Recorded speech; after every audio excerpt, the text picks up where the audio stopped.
Hey guys, it's Twice. Long time no see. I know that the uploading schedule hasn't exactly been regular, but school just got started again and got new classes and stuff to do. I've already had two projects and it's only the second full week of school. So, things kicked off pretty fast and yeah, I had to adjust. But today I have an updated Nova Grappler video for you. I know that the first video I posted was my original deck, but this one I think I like a lot more. It's a lot more consistent and it's got some better cards. I will admit I put in some newer cards and streamlined a little bit more and it works really well.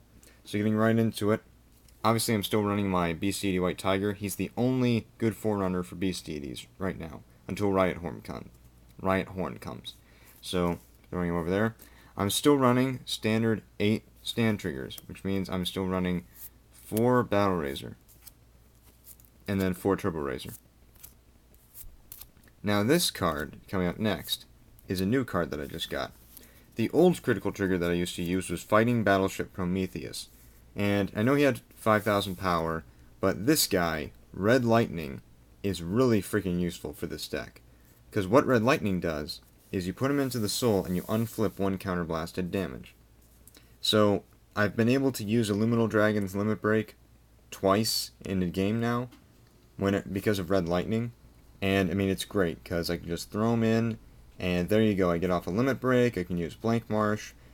It just opens up more possibilities because now my counterblasts are freed up more. So I recommend Red Lightning as a critical trigger for really any Beast Deity deck or any Nova Grappler deck in general. He's from set 2, and just like any other trigger, he's pretty inexpensive. So moving on, I still run my 4-Ring Girl Clara because I don't care to get Wall Boy. They're the exact same thing except for the picture, the flavor text, the set, and whatever else. Moving on to the grade 1s. I still run 4 Beast Deity Scarlet Bird. I'll be honest, I'm probably going to start running 3 very soon. Because as you'll see in a minute, I mean, I really don't need 4. The reason that I have 4 Scarlet Bird is because he's a Beast Deity and he's something that I can stand with the Luminal Dragon. But I mean, the constant searching for Azure Dragon can be really bad because I'll throw my triggers on the bottom of the deck, which really sucks. And then maybe Azure Dragon will pop up as damage because he is by far the trolliest card that I have ever freaking had.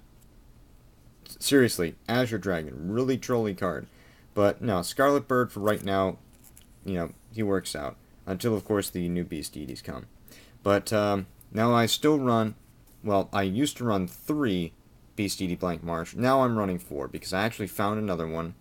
And, it's Blank Marsh. He's by far the best booster that Beast Deities have available right now because he boosts for 7k. He has the same ability as White Tiger. Counterblast 1, put him in the Soul Stand of Beast Deity. So, like to run 4 of him. I want to have as many Beast Deities in here as I really can get. Unless, of course, I need to switch it out for something a little bit more necessary. So I run 4 of him. Now, this is a new card. Dancing Wolf. I've seen a lot of decks that are running him instead of Tough Boy, or running him with Tough Boy. I run him instead of Tough Boy because when he stood during the battle phase, just like Golden Anglet, he gains plus 3,000 power. So he becomes a 10k booster. I run 4 of these things, and running him and Golden Anglet is freaking amazing in the same column, because then Anglet swings for 22,000, if you can stand the column. He's not a Beast Deity, obviously, though it would be hilarious, Beast Deity Dancing Wolf. Kinda sounds appropriate. But no, I really like Dancing Wolf. He was a good replacement for Tough Boy, and I like having the ability to have 10k instead of just having 8k available to make my opponent guard for an extra 5,000. So I really like running Dancing Wolf. He's been a huge asset to this deck thus far. Alright, and then now I finally got a 3rd Twin Blader. I'm probably going to replace one of the Scarlet Birds for another one, if I can ever get one. But we were over at the card store, and I traded, I think it was a Cable Sheep and something else for him, because Cable Sheep is only like $10 and he's like 17. So I got a 3rd Twin Blader, and I think one of our teammates, our newest teammate actually, JD, as you'll see him in the next coming videos, is building Great Nature, and he's also trying to build a Spike Brothers deck. So he's getting a lot of Onslaught of the Dragon Souls, which means that he has a really nice likelihood of pulling me a 4th Twin Blader, which would be freaking awesome. So I am going to keep running 3 for right now, but if I get the opportunity, I will run a 4th. On to the grade 2s, I run 4 Beast Edie Black Tortoise. Again, he's a Beast Edie, he can search for Azure Dragon. There have been a couple times where I've been grade stuck, with my starting hand, and then this card is what saved me because he lets me get a grade 3.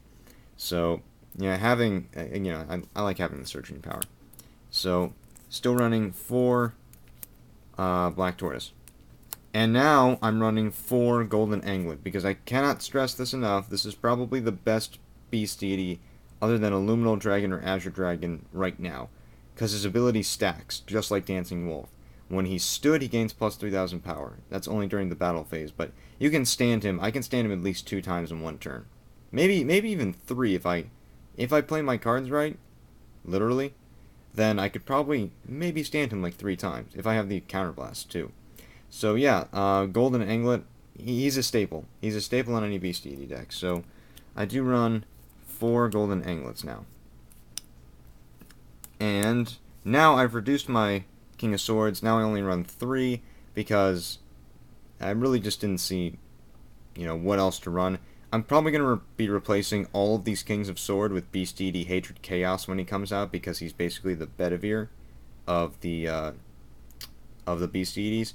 So, the 10k vanilla, he works out for right now. And, I don't know, King of Sword is a classic card.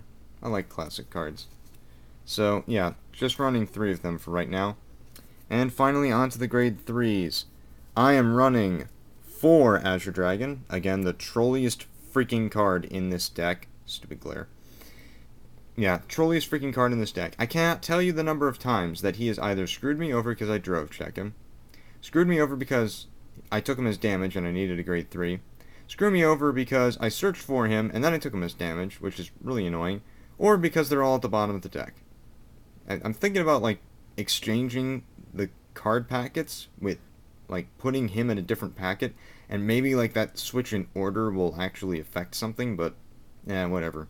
For right now, yes, I run 4 Azure Dragon. He's a Persona Blast. If you have a Persona Blast in a deck, you really should always be running at least 3 or 4. And in this case, I want to run 4 because he's got 11k, and he's Azure Dragon. There's a cross ride based on him. And now, because of the draft we did last week, I now run 3 Illuminal Dragon. No more screwing around. I finally got a 3rd one, and I was like, alright, you know what? I'm just going to throw it into the deck, replace Yamatano Drake, so now I have consistency. That's what I wanted. I wanted more consistency with this deck. So, got Illuminal Dragon, have 3 of him now. I run 3 of him and 4 of Azure Dragon for a total of 7 grade 3s, and it's worked beautifully. Because I know what I'm going to have on my Vanguard. I know it's either going to be him cross-ridden, or it's going to be him, hopefully with the prospect of getting him to cross-ride on top. So yeah, this is the new Beast Deity deck, and I wanted to show you guys something cool. Finally, look at that. Beautiful. Gold rutile packets. I got these from Amazon, because Amazon is amazing. And they are just, oh god, they're gorgeous. Look at that. Look at that shine. It's so reflective. And I mean, these are great cards to shuffle. They're really good quality. I mean, I paid I think $15 for these, but I consider it money well spent. That was absolutely money well spent. I love these packets. Plus, there's this silver lining, as you can see, and the cards, they reflect, so it looks like you have 2 in there in one packet. But I mean, these packets are so awesome. But yeah, I made some very significant changes to the Nova Grapplers. This has become my fun deck. I love my Majesty Lord Blaster, and that is another really fun deck to use because the killing power is immense. But this is just so much fun to stand things. Stand one unit 3 times in a single game. Oh my god. And it actually stood up to my teammate Cross. He has a deck, he has an Aquaforce deck, and this actually did pretty well against it. So I'm thoroughly proud of my Nova Grapplers now. They are so much more consistent, so much more fun to play. New triggers, new grade 1s, much more consistency with the grade 2s and 3s. I mean, just all around, I think I've made some really good changes. So yeah, love this new deck build. Hope you guys do too. Remember to like, comment, and subscribe for more material from Team Zenith. Remember to have a great day and keep card fighting. This has been Twice. I'll see you next time.